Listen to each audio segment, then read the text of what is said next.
be here.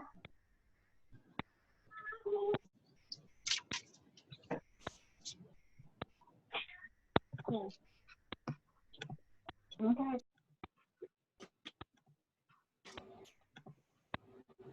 There you go.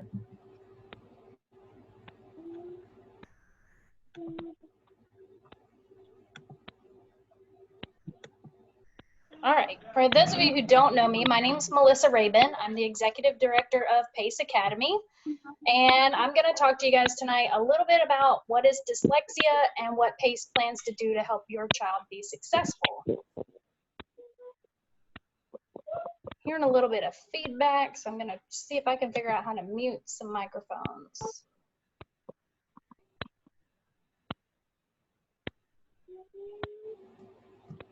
Let's see that right this second.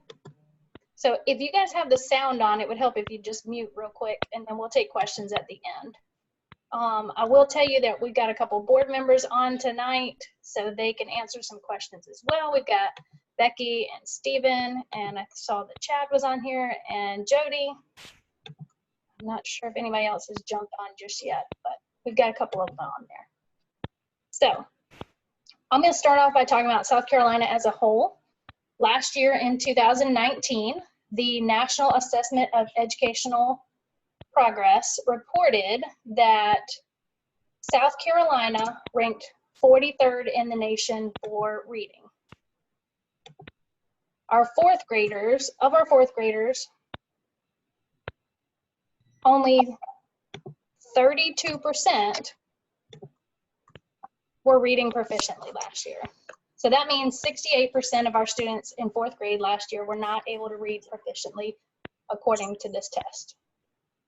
Now, depending on who you talk to, you might get a number of reasons about why that is the way it is. But the founding members of PACE and I believe that it's because we do not use systematic sequential phonics as a widely across the entire state. Not widely used, at least. There are some schools that use it and they've had success with it, but it's not widely used.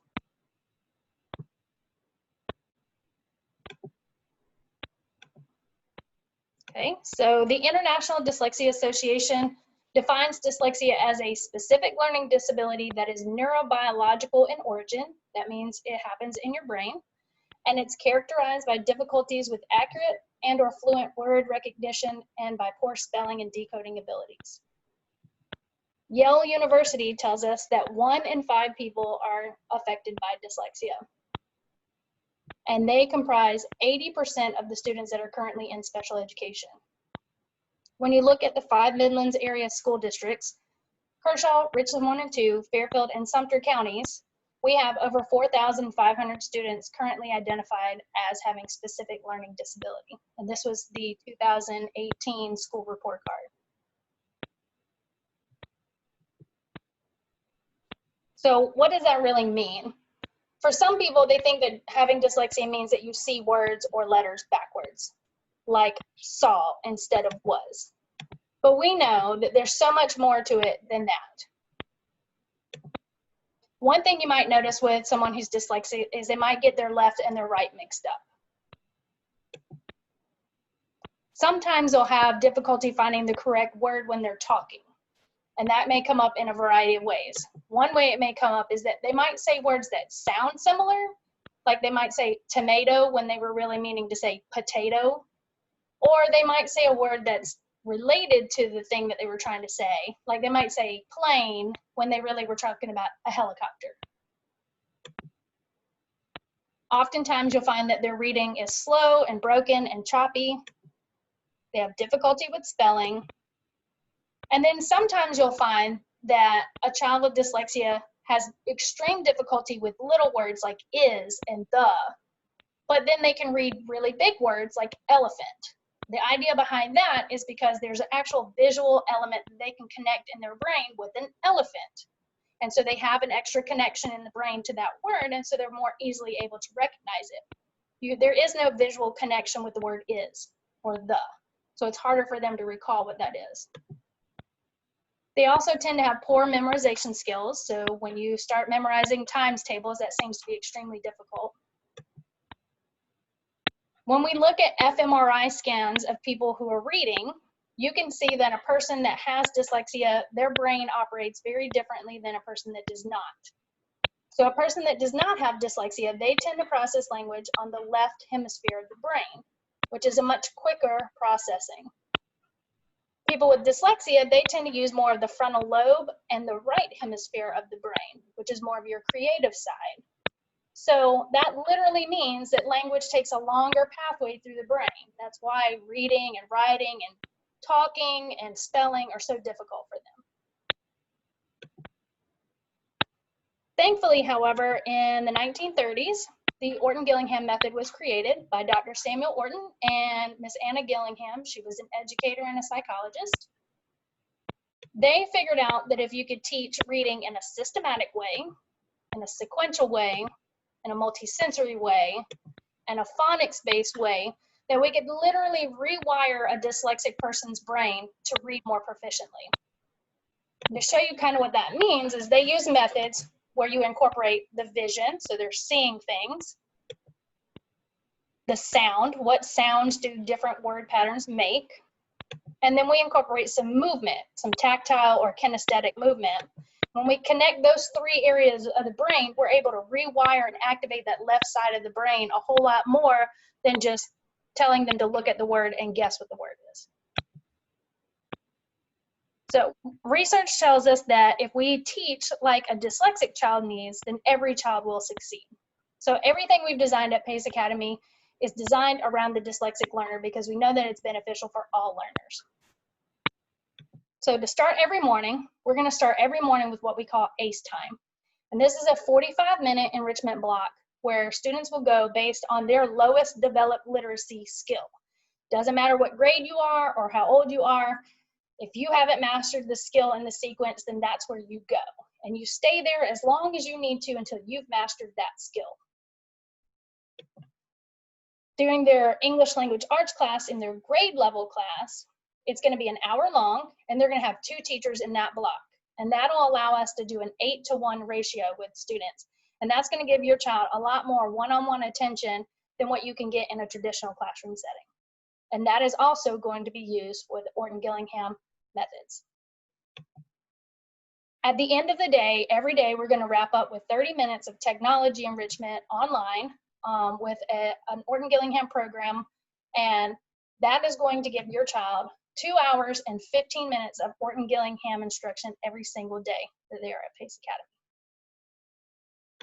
In addition to that, we're going to do a multisensory math program, and this is designed by an instructor at Landmark School up north, and he is partnering with the International Dyslexia Association to create this, and we feel like it'd be a great addition because dyslexic learners sometimes flip numbers or have difficulty with numbers just like they have difficulty with letters.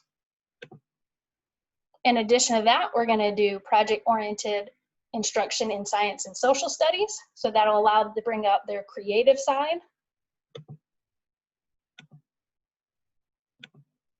We're going to incorporate structured movement brain breaks throughout the day. When we looked at countries like Finland, who allowed their children to move more throughout the day, we saw that their children were able to focus better in the classroom, that they had fewer identifications of ADHD with their students, and overall students experience more academic success when they're able to just move and play a lot more. And these are going to be structured in a way that it's purposeful. It's not going to just be random play moments. One other thing that we're going to incorporate is a modified school year calendar because we found that children tend to regress over a long summer break, and that's all children, regardless if you have learning disabilities or not. And so for our children, we want to make sure that they have fewer times to forget information. So we're going to do a slightly longer fall break, slightly longer Christmas break, slightly longer spring break, and that will give us a slightly shorter summer break. During all of those breaks, except for the Christmas holiday break, we're going to offer an intercession program where for a small fee, parents can keep their children enrolled, and then children will have access to fun activities as well as Orton-Gillingham tutors so they can continue with their learning process even on a break. So as you can see, we have done a whole lot to try to make sure that your child is able to set the pace for their academic success. And we, the board members and I, look forward to serving your children very soon. And we're excited to have you. So if you have any questions at this time, I'd be glad to answer your questions.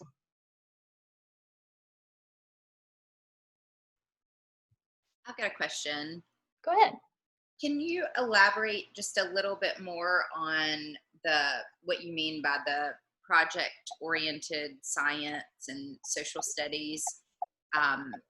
Is that going to be something that they're going to be doing at home, or are you talking about within the class? It should be within the classroom, and it's just instead of what you see in your traditional classroom where it's like, here are a bunch of dates you need to memorize when these battles were, or memorize the parts of a flower, or there's lots of memorization in those two subjects. We felt like it was better for kids to experience those things and express those creatively. So some things that came to mind is like in the 5th grade when they're learning about immigration according to social studies standards, they might be learning about coming into Ellis Island as an immigrant. So they might become an immigrant during that time. So they would have lecture, and they would have, activities within the classroom, and then we might have a huge immigration day where they all dress up as immigrants and they get a personality or a country of origin, and they have to know who that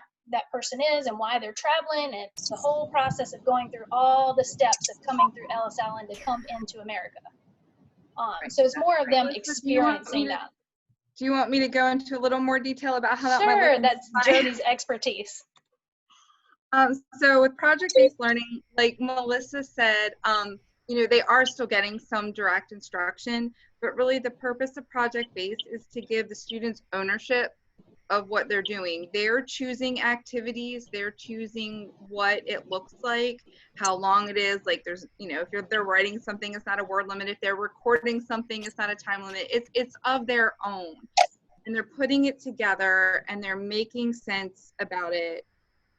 So in science, they might be studying conservation of water and electricity. And so they could have an option, to learn about how much electricity their school or their home uses. And their project might be to research the best ways to do kind of something to teach the public about conservation. So that's a project I've done before. So they had a choice. I had a student make a video game about conserving electricity. A student wrote a song, student made a book.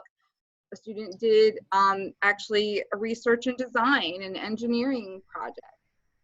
Someone else wrote a letter to, I think it was the electric co-op in the district where I was at the time, and had them come speak. They made posters.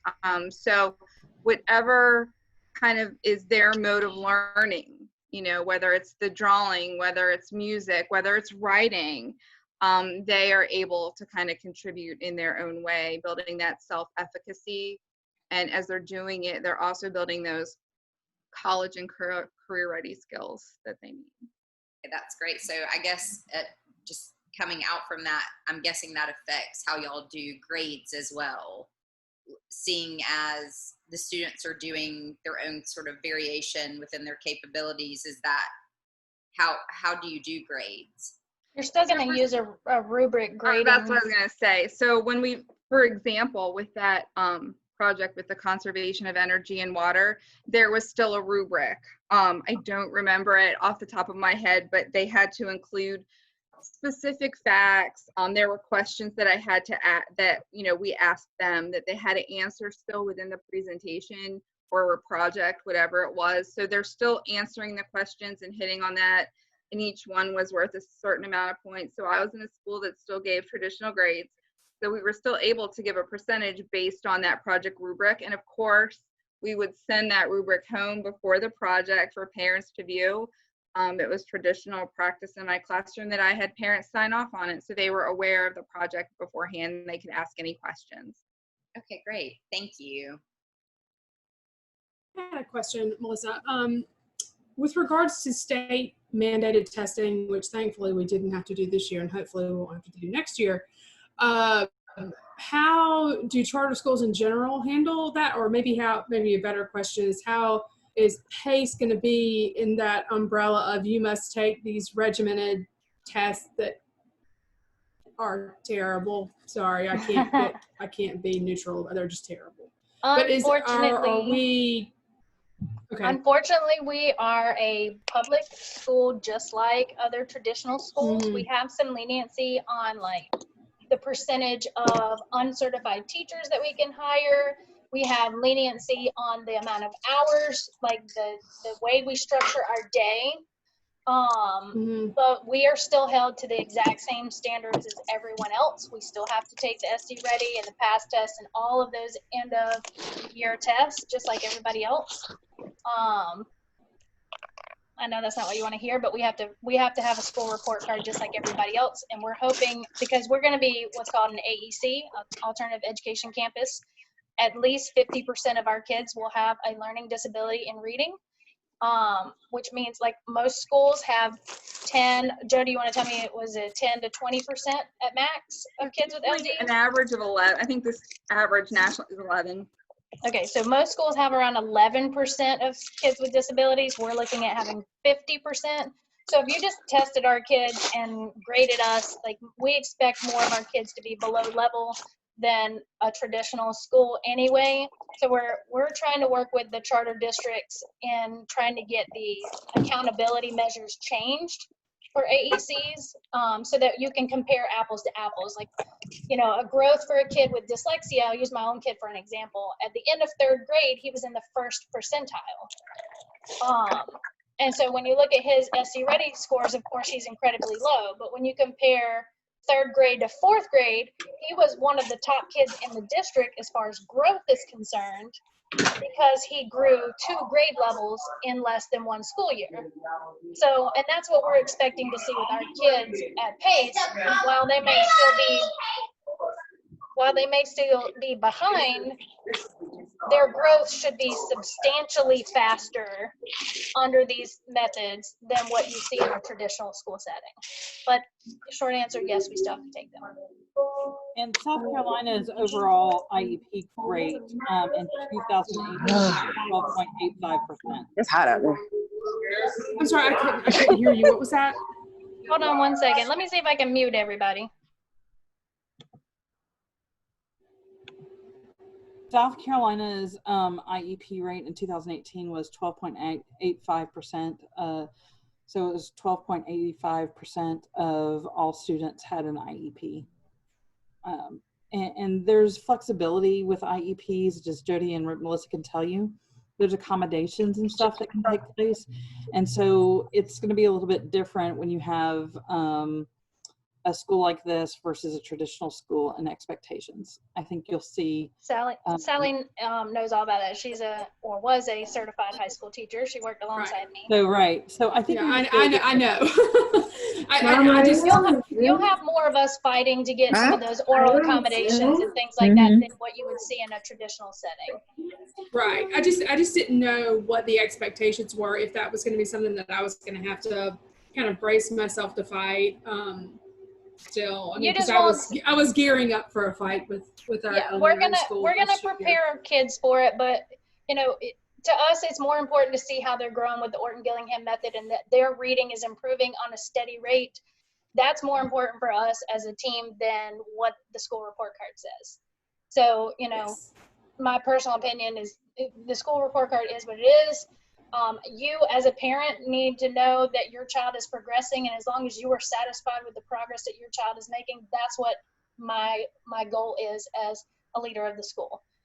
As long as your child is progressing and able to close that gap, moving up in the grades, that's most important to me. The school report card is not as important. Right. Okay. I just wanted to thank you. You're welcome. I have a question. You said that there would be around 50% that would have a learning or a reading disability. Does that mean you'll be accepting kids that do not? By law, we are not allowed to discriminate against any child, period. Well, the way it's written in our charter, because we are alternative education campus specifically for children with reading disabilities, we can give priority to a child who has a reading disability. So if your child has dyslexia, they kind of bump to the top of the list. if I'll just use my two children, for example, one has dyslexia, one does not. If I were just a random parent trying to register my kids and I want to register both of my kids, my daughter has to wait to make sure that there are no other dyslexic children on the list for her class. If there are no other dyslexic children waiting on the list, then she bumps up and she gets in. Okay, because I have twins and one has it and one does not. So, and when I signed up for the lottery, I just did the one. Well, I would suggest you go ahead and register the other child as well, because siblings do get a single priority. So that means she would bump up to the top of the list before another child that doesn't have a disability, because she already has a sibling there. So let's just say I'm registering one kid that doesn't have a disability and you're registering two kids, one with a disability, one without a disability. My kid is not going to make the list before yours does, because you have a sibling attached to your child, your non-disabled child. Does that make sense? Yes, thank you. You're welcome. I have a question. Yes, ma'am. Are you recruiting teachers that have experience teaching kids with learning differences, and will everybody be OG certified? Everybody on staff will be OG certified. We want our entire board is going to be trained in OG, and every teacher and every teaching assistant and every assistant in the building is going to be OG trained. The special ed teachers, we will pay for them to become OG certified, which is another much longer process, but it's the same initial training as everybody else.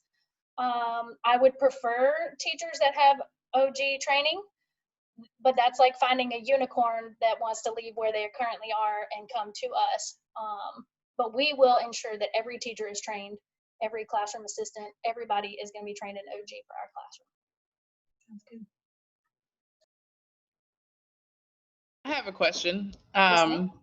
Let me see if I can pull my video up so you guys can see me. I'm not Freddie, that's my dad's computer. I'm Catherine. Hi, Catherine. I had a question about, so with the small groups where you break into the small groups for the OG training, is that going to be pretty rigid with as far as grade level, or is it more ability? Because I imagine kids are going to come in with a wide range of, abilities and strengths and weaknesses. So the morning group, the 45-minute ACE time is going to be based on ability.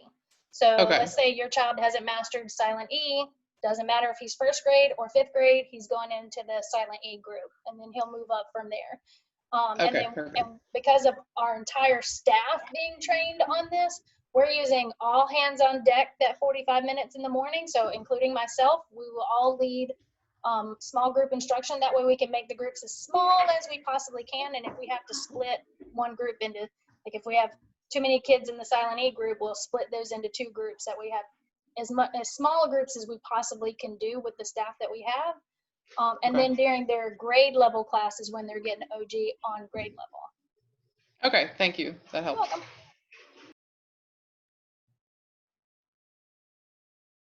One more question. Are there going to be uniforms? No, ma'am. So the biggest struggle that I've seen transitioning into the charter school world is that people still view charter schools as private schools. They don't view us as a public school. And I really went back and forth on the uniform. And, I want to position us as a public school that's there for the common person. And, by putting on a uniform, I feel like we make ourselves look like a private school, and we're not a private school. We're a public school. Okay, We'll good. have a You want dress to watch code. my oldest on the khaki pants. They're just not comfy. No. And that's, my dyslexic child also has texture issues, and he would rather wear basketball shorts and the stay dry t-shirts all day. So to put him in jeans or polo or whatever would be miserable. So one less thing for us to have to fight about. Good deal. I was going to ask, I know that Lakes and Bridges and Easley is the only other charter school for dyslexia in our state. Have you had any conversations with them? I know they're a fairly new school, but just to kind of see what's working, what's not working. Absolutely. Heidi is the principal at Lakes and Bridges, and I've met with her face to face at least 3 times, and it's a 2-hour drive, in case you're wondering, from Lugoff to Easley. And she has been wonderful as far as being completely transparent about what worked, what didn't work. One thing that is there's two main things that are different between what Lakes and Bridges does and what we're doing. And just so you know, there's the Gates School is opening in Charleston next year as well. So we'll have 3 in South Carolina as of next year, which is wonderful. But one thing that we did different than what Heidi did is Heidi opened up in 1st through 5th grade. We're opening up 3rd through 7th, and we're going to expand going outward over the first 4 years. We did that because when we did a survey, most of the kids who have already been identified fall 3rd grade and above. A lot of kids are not identified in 1st and 2nd grade. So we wanted to start right in the bulk where these kids are. And as a high school teacher by trade, like, I want to get the kids who've already fallen behind the crack before they get to high school, and then we'll start branching out the other way. So that's one big difference that we did. Another big difference that we did is we're using an Orton Gillingham program called Project Read. If you haven't used Orton Gillingham before, then it's a learning curve for the educators. And as a parent of a 5th grade, current 6th grader who is really behind, I don't have time for teachers to learn the program, if that makes sense. They're going to get, all teachers will get the full OG training for 2 weeks like any other school would, but we're also going to add in training for Project Read, which gives them a script of what to follow.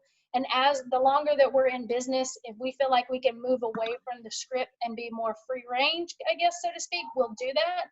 But as a parent with a child that's severely dyslexic, I don't have time to wait for a teacher to learn this system to teach my child. I want her to be able to open up a book and say, this is how we're supposed to do it, and then progress through the levels.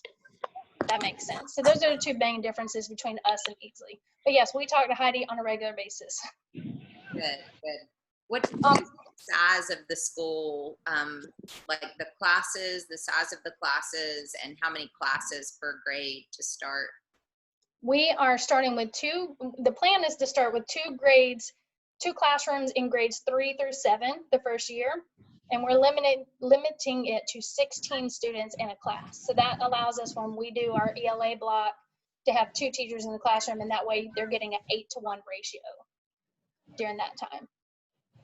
Thank you. We'll expand out, and the goal is to have 2 grade levels. Now, if we see that we have enough to do 3 5th grade classes, and we don't have enough to do 2 4th grade classes or whatever, like we'll adjust that. But the plan right now is to do 2 classes, 3rd through 7th, the first year. Okay. And Edith, I see you have your hand raised. Yes, I have a question. I didn't know if you mentioned the other subjects that would be. Is it just a traditional offering for math, writing, kind of? I wasn't sure if you already discussed the other subjects that were going to be offered. Yeah, or I'll pull this up and move back so you can see. Let's see if I'm sharing my screen. Share screen. This one. Okay, so we're going to do the small group in the morning. We're going to do an hour of ELA and 30 minutes of OG technology in the afternoon. We're going to do multi-sensory math for an hour every day. And then we're going to do project-based learning in science and social studies. And that's kind of the short version of what we talked about. Okay, thank you. I've recorded the meeting too, Edith, so whenever I post it, I'll send that out to you guys. Thank you. You're welcome.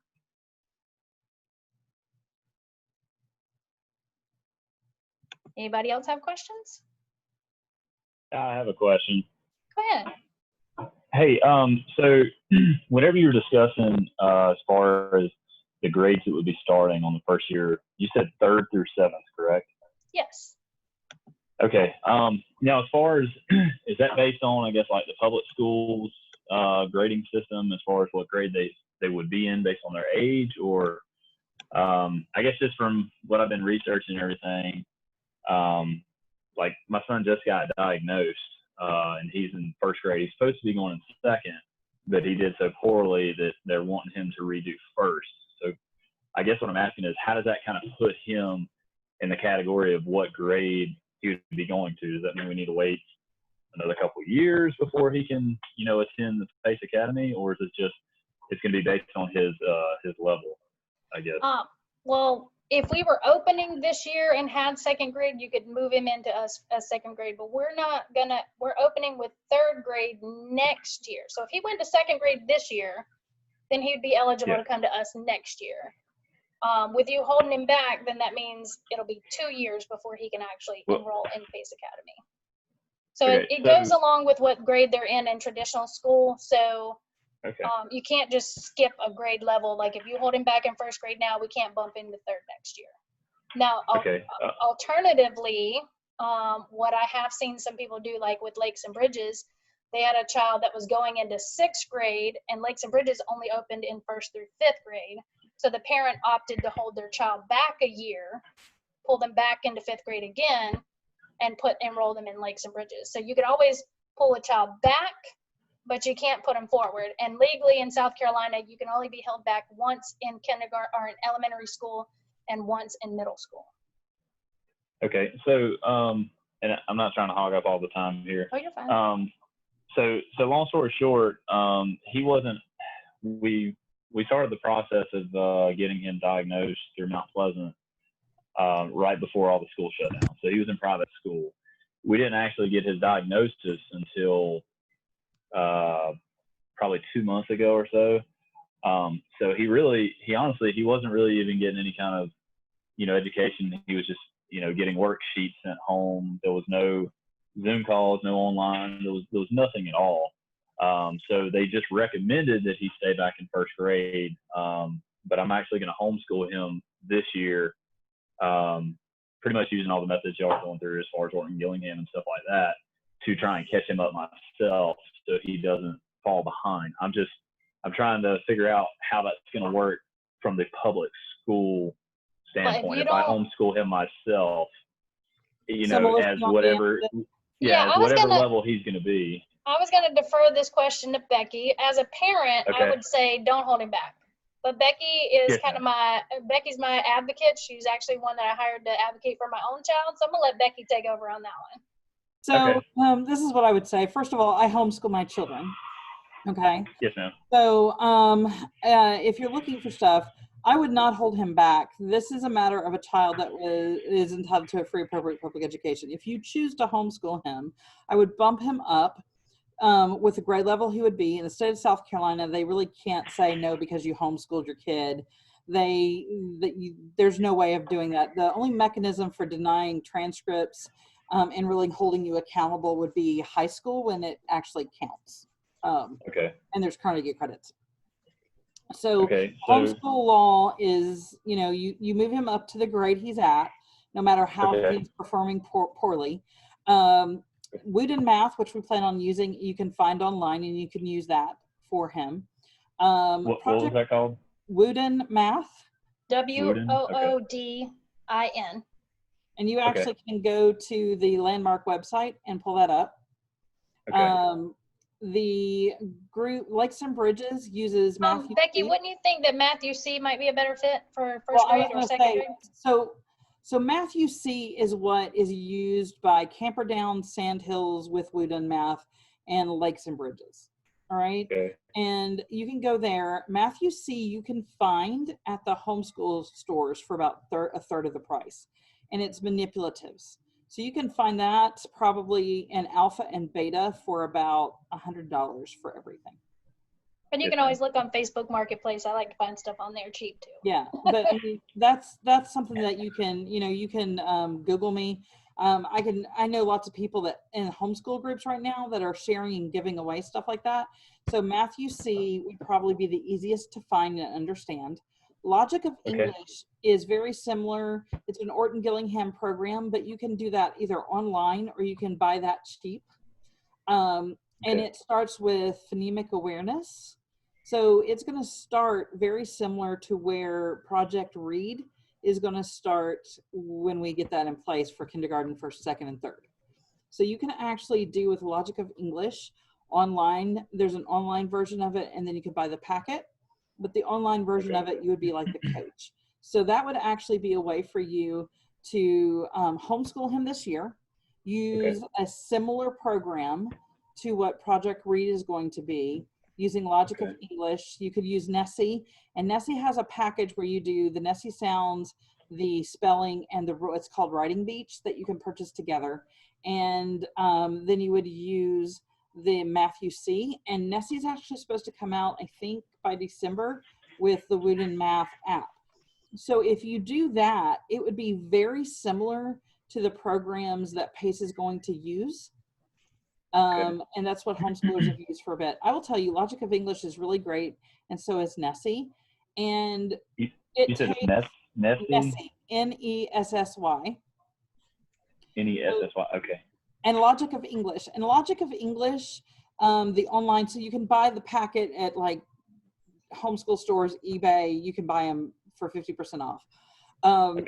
But it's scripted, so you don't have to know. You can do a script very easily. It tells you this is what you're going to do, and it tells you do this, do this. I would suggest, unless you have a lot of time to get trained on it and understand phonemic awareness and the sounds and how they make it independently, doing the online version, and it breaks it down 1 through 7 in foundations for like $79, and it's all online. So that would be the easiest way for you to start, and it's going to very closely mirror what Project Read's going to do. All right, Amanda, you had a hand raised.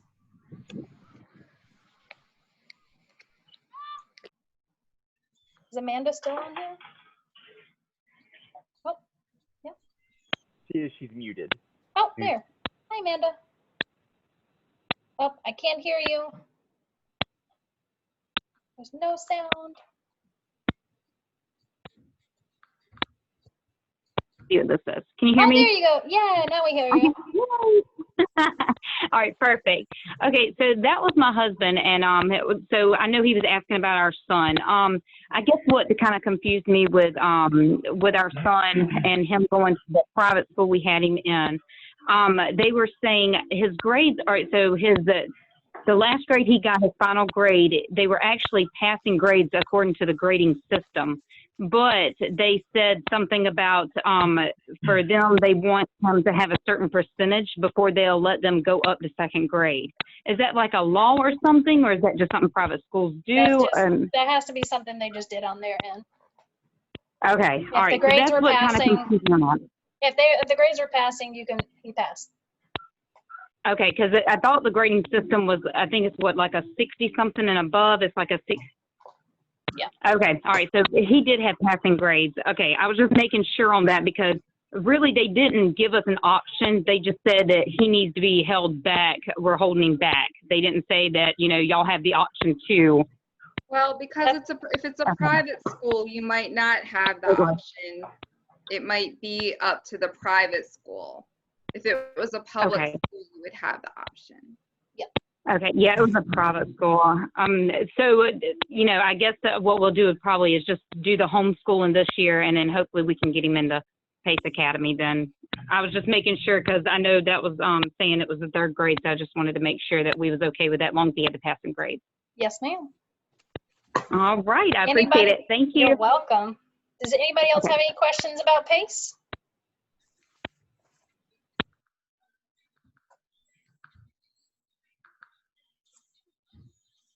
I have one last question as far as the academy and everything. This may be a dumb question, but will there be like lunches and like breakfast, like a lunchroom type thing, or is it going to be all? That's one of those things that we're allowed to be different. And with all the regulations on cafeteria food, we are not going to have a full functioning cafeteria. We will ask that parents send lunch with their child. But we will also partner with local restaurants for kids to order. So we have not set that up yet, but the plan was that we could, say, here's the weekly or the monthly menu, do you want to purchase or not? And then we bring the food in, but the parents would have to prepay that. And so they'd have to know ahead of time, next Wednesday, I'm going to order Chick-fil-A or whatever it is. Okay. All right. And the last thing, as far as the school district, have y'all picked I know y'all been looking for a site and everything, but have y'all picked an actual site, one, and then two, Is it going to be like how, like I said, charter schools, they are public schools, but will you have to live in that district to be able to attend? We have not narrowed down our site yet. We've actually been in negotiating with some different people, but we have not selected a site yet. As Okay. soon as we are able to get an agreement down, then we'll let everybody know where that building will be. And the way charter schools work in South Carolina is that if you are a resident of South Carolina and you can bring your child to school, then you can go there. So if you're willing to drive an hour and a half to go to school, then you can live an hour and a half away. So you do not have to be physically located within that district. Thank you. What is being offered for gifted and talented students? Jody, you want to answer that? Sure. So just like any other public school, we will have our students be doing extension activities. I don't know that we have a specified pull out type program, but our teachers are going to be differentiating for our students. And keep in mind that a lot of our students with dyslexia are average and above intelligence. And so we are going to be we will be meeting the needs of all of our students by going deeper, and even wider, casting a wider net based on their interests. And that's kind of the beauty of that project-based learning that we were talking about before. They're going to be able to go deeper and further based on their interests and their abilities. And our teachers will be looking for that as well. What is y'all's thoughts on the All About Reading and All About Spelling program? I don't know that we can really per se back that. I mean, I'm not real familiar with that program. It wasn't one that I've researched. Gillingham-based homeschool program. Okay. That is similar to Logic of English. You have to read them together, but it is Orton Gillingham based. Logic of English and All About Spelling and All About Reading and Barton are the top ones that homeschoolers use.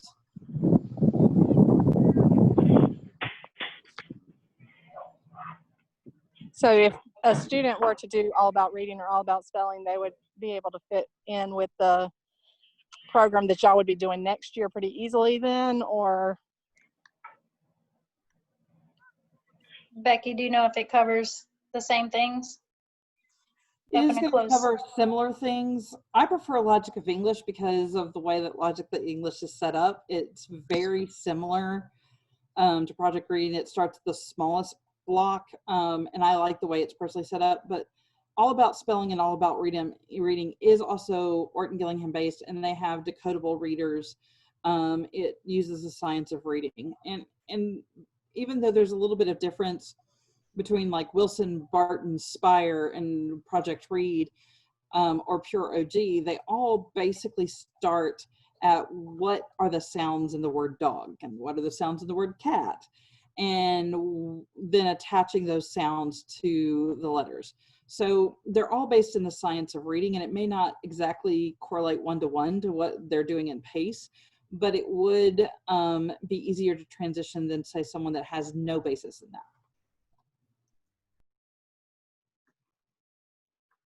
Okay, thank you. You're welcome.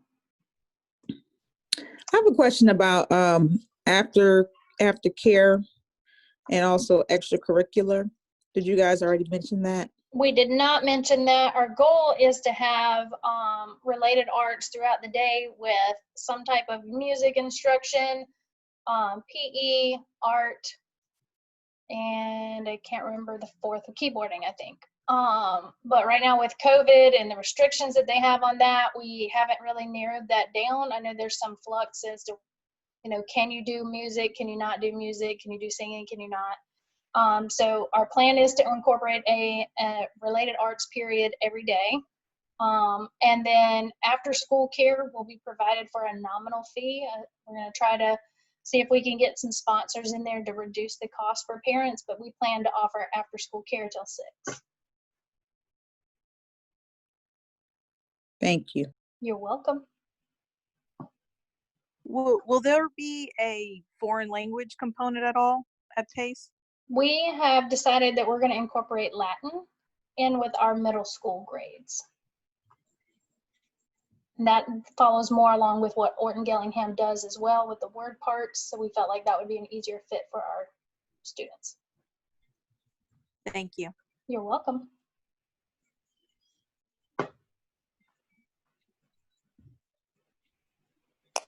Hello. Yes, ma'am. Oh, I have a question. Will you all be doing cursive writing, or is that part of the? Absolutely. Okay. Research shows that cursive handwriting is so much better with connecting the neural pathways in the brain for a child with dyslexia. So as early as first grade, halfway through first grade, we're going to start with cursive handwriting. Oh, great. Because like my daughter, she for some reason she loves to try to write in cursive. Oh yeah. And I had read that also that children with dyslexia tend to be better with the cursive. Okay. Good. Any more questions, guys?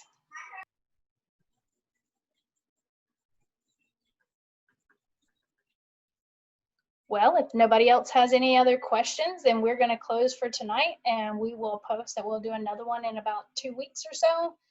If you have more questions, and I'll try to change my presentation to cover some of the questions you guys asked tonight. Oh, hold on, I have something in the chat box. I mean, make sure that's, oh, never mind. Thank you, Melissa. All right. You guys have a great night. Thank you. Thank you, everyone. Thanks, everyone. Thank you. Thank you.